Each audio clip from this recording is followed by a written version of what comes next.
Anwen felt as though she was floating, much like she had when she touched the sacred shrine, only this time she was underwater. From above, the light filtered down. It made the water glow a mysterious blue, reminding her of Lake Wyvern, or the color of Tyler's eyes. Something moved in the water, heading her way, something almost silver. It was hard to tell in the dim light, but something definitely glinted. As it came closer, it became more obvious in form. There was a somewhat triangular head attached to a long, sinuous neck and a sleek body with tucked wings and a long tail. A dragon. Anwen stared in awe as the mythical creature shot through the water like an eel. It approached her with great speed and then circled around her with its long silver and green body. The scales alternated in color, though she wasn't sure if this was a trick of the light or the water. Twin horns shone atop the massive head. She instinctively grabbed for them and was pulled along, her body pressed against the long neck. Somehow, she managed to miss the spiky ridges running down its neck as the dragon moved towards the water's surface. They burst from the water with a shower of spray that felt like crystal rain. Anwen gasped in the clear air like a newborn taking its first breath. It felt glorious. Higher and higher the dragon flew. Its wings beat against the air, creating a massive wind below, swaying trees and forming waves on the lake. Up ahead, sitting on a mountain peak, a pure white dragon waited. The silver dragon moved towards it, landing on a ledge leading towards the still figure. The smaller dragon bowed, wings folding behind its back. Anwen slid from its neck, feet landing on solid stone. Come to me, child. I will not harm you. His voice was deep but pleasant, and almost familiar somehow. Anwen walked towards the white dragon, dwarfed by its sheer size. With the dragon sitting back on its haunches, she only reached up to his knees. She swallowed, more than aware of the sheer drop-off on either side of her. When she was maybe half a dozen yards away, she stopped, unable to make herself go any closer. Well met, Kern said. Well met indeed. Anwen Kada Porter, daughter of James Porter and Margot Kada Pack. I greet you and welcome you to this mountain. His voice seemed to echo inside her head as he gave a formal bow, bending his head towards his large frame, eyes closed only for a moment. Anwen blinked rapidly, arms resting at her sides, unsure of the proper response. Hi. I don't think we've met before. She stammered, affecting a stiff bow in return. The dragon opened his mouth, revealing an impressive set of teeth that reached a bit past the large jawline. Not in this form, Keeper. He laughed. This is not our first meeting. What? Anwen stared. What do you mean this isn't our first meeting? The dragon smiled a mysterious smile. When first we met, you were but a child, though it is not unexpected that you are unable to remember. There were a great many things on your mind at the time, especially the death of your father, taken untimely from this world. It was I who hid you from the eyes of those who took his life, else you would not be here now. Anwen's legs trembled. There's no way you could have been there! She protested. We were alone in the parking lot! Kern cocked his head to one side. I was not there as you see me now, but as a wandering soul. Had it not been for your mother, I would not have been able to do what I did. It is most unfortunate that I was unable to do the same for your father, for he was the last of his line, until you were born. His legacy is not your legacy. You are the only one who can fulfill the divine calling. I don't understand. Anwen dropped down to the stone below her. Was it possible that both her parents had known something was going to happen that night? Hadn't her father made extra sure to tell her mother he loved her before they'd gone to the store? And even though she'd stood there, dumbstruck as her father bled out in front of her, hadn't she felt as though someone else was there? Hadn't there been someone holding her back for those first moments after he'd been shot? The dragon moved to look into her eyes. I am Kern Nurrim, eldest of the dragons. Your father was the last male in a long line of those called the Keepers. This line is destined to keep the keys to the dragon city of Tarragon, the heart of our existence. It is where we now reside, prisoners of our past, because we dared give mortals the abilities of the Draconian. Some became tainted with greed for power.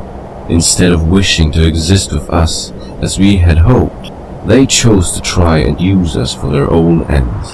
A great battle was declared between the two factions of dragon mages, those who were gifted with our abilities. To preserve the peace, the mages true to our king sealed our kind inside the mountain.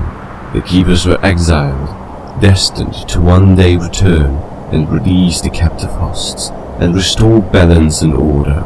Over time, those who were awash in their own greed began to hunt down the keepers to prevent any from opening the mountain. Through his entire narrative, Anwen felt her heart beating faster and faster. No, I can't be one of them. I mean, it's just not possible. I'm just a regular girl from a regular old town in the middle of nowhere. I'm not a keeper. I can't be. Kern began to chant, eyes closed.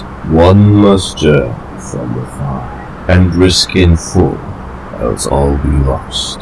Fire and water, earth and air, the last of the keepers all shall bear. Ere the gates be opened wide, and the sleeping ones awake, restored to their silver thrones from the cold heart of hate. He opened his eyes and looked back into hers. Those are the words given to us by the greatest mage, as recorded in the dragon scrolls, and, as with every prophecy, it will be fulfilled. You, fair little dragon, are the last. From behind, the silver dragon launched itself into the air, diving off the mountaintop. Anwen ran to the edge to see where it had gone, but miscalculated how close she was to the edge. Struggling to maintain her balance, she pitched forward, falling into space. She was too surprised to scream or call out. Tyler had only been asleep a few hours when he woke suddenly, heart pounding. He was on his feet, bone knife in hand before he could even think. Something had changed, but he didn't know what. Looking around, he noticed Courtney still asleep across from him, against the far wall of the cavern. From the entrance, only the faint stirrings of dawn shone, with no shadows that shouldn't be there. He closed his eyes, listening, breathing in deeply to catch all possible scents in the air. Nothing. Turning, he noticed Anwen had somehow managed to curl up around the sleeping bag. He moved to her side, pushing a strand of hair from her face, noting a slight smile on her lips. He placed one hand over her heart and closed his eyes. A quick pass confirmed all was well, and that she was only sleeping. He let out a sigh and sheathed his knife. You look well, Damon. The voice came from the direction of the cavern's mouth. Tyler spun around, knife instantly in hand, ready to attack. He lowered his hands when he saw who had spoken. A somewhat transparent visage of a young man, about his own age, only with dark hair and eyes. Callum! I thought you were asleep in the mountain. Callum Durand laughed, eyes crinkling at the corners, eyes similar to Tyler's, only green. Oh, it's been a long time, brother. And yes, I still sleep in the mountain. But as you are aware, the presence of the Keeper brings to us an awareness we would not otherwise have. Perhaps it is akin to the feeling of hope that mortals feel, believing that we will soon be free from our dark prison, back in the light where we belong. Tyler knew better than to try and hug his brother, related by more than blood. It shouldn't be much longer. Callum turned to face the inner cave, waving a hand to include both Courtney and Anwen. Oh, these mortals have a decided effect on you. I am not surprised. In all this time, I still admire your courage and willingness to exile yourself from our kind to save them. Much as the Keepers did, the Nurrim remains impressed. He moved forward, bending to peer at Anwen's sleeping form. So this is the Keeper. She does not look like much. Most important people don't look like much in the beginning. Tyler observed. They seem as unimpressive and unassuming as any other, even to themselves. This is what sets them apart. Raising a brow at his brother's little speech, Callum inclined his head to include the possibility. Perhaps you are right. He bent closer, sniffing the air, then looked up sharply. Her soul has tasted of dragon fire. Tyler didn't so much as flinch at the observation, well aware that both mortal and dragonkind frowned upon such. I had no choice. The enchantment placed on her was too complex to just break without causing more harm than good. Without knowing what kind of spell was used, I had to improvise a little. peace. Callum put out a palm. I was not accusing you, but you have used the most interesting of means to assure yourself of our identity. And what's that supposed to mean? Tyler asked with venom in his tone. Callum moved his hands as if to sweep the air. The motion conjured an enclosed tornado of swirling energy. Miniature forms began to take shape, reminding Tyler of the vision conjured in the ruined city. After a second glance, he realized it wasn't just similar, but an exact replica. His brother was using soul energy to play out the flight of dragons instead of using the sacred vision dust. The images were just as suddenly extinguished with the same downward palm thrust he'd used that day. Tyler's eyes went wide. Vision dust is not to be used lightly. Callum chided. It is a sacred treasure to us, as you are well aware. However, I must applaud you for destroying the vision before the young mage could see its contents. Despite her current cooperation, I doubt her motives, and bid you be careful. Tyler ground his teeth. I'll take that under advisement, though I doubt you came here to warn me about her. And you spoke of ways, plural, not singular. Seeing the look in his brother's eyes, he braced himself. Callum's expression became hard as he moved closer. It was not the wisest decision to bring the Keeper to the sacred shrine, Damon. And yes, I was there, watching from beyond the sacred circle outside the grove. Ever since that crystal you currently wear near the village, it has stirred the souls of our kind. We know what it is, and where it came from. That alone should have been proof to you. Clenching his fists, Tyler resisted the urge to attack the slightly older dragon, pushing him to the ground. He knew it would be fruitless to do so. Had you been awake all this time, you would know there have been others who claimed to be the Keepers, but weren't. I had to be sure. And now, thanks to my mage friend... He indicated Courtney. I now know that Anwen is not only a Keeper, but the last of her line. Callum sneered. And what worth is the word of a mage? It is because of their kind that we are in this state, as you are well aware. Tyler bowed his head. He and his brother had never quite seen eye to eye, and it saddened him to realize that aspect had not changed. I'm going to assume you didn't see Anwen's vision at the shrine and will excuse your ignorance. The mage's words only confirmed what the vision had already established. Anwen was visited by the Nurrim himself and was charged to open the mountain. There was more to it, but he didn't want to anger his brother further.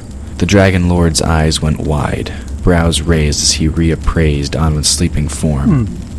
So it is true that she is the last. Straightening, he stretched one hand towards her. Long shall be her journey, and full of much heartache. I hope she is prepared for what is ahead. This time, Tyler's brows drew together, his muscles tightening just a little as he looked up. I will do all I can to make sure she is. You know this. It was part of my calling when I accepted the assignment. I know the risks. Cocking his head to one side, Callum studied his younger brother. I hope you do, Damon, for both of your sakes. I see the way you look at her. I am not alone in my concern. I'll be careful, Tyler said through gritted teeth. But you know Kern isn't one to talk. Not after what he did all those years ago, creating the mages in the first place. I'm sure he never thought it would bring this predicament to our door. Callum bowed his head, one arm crossed over his chest, hand resting on his breast. No, I do not believe he did. But we must all pay for our mistakes. Do not make any you are unable to repay. His message delivered, Callum faded into the background, leaving nothing behind. Tyler closed his eyes with a sigh and reached for the chains across his neck. Both the ring and pendant lay against his skin. He felt his heart constrict with their weight. If the spirits of the dragons were stirring, time was running out. It would not be long before the mages realized what was going on. He had to set things in motion and quickly. The mountain had to be opened, even if the dragons within were not wakened. It had to happen within the next 3 days. They couldn't afford to wait any longer.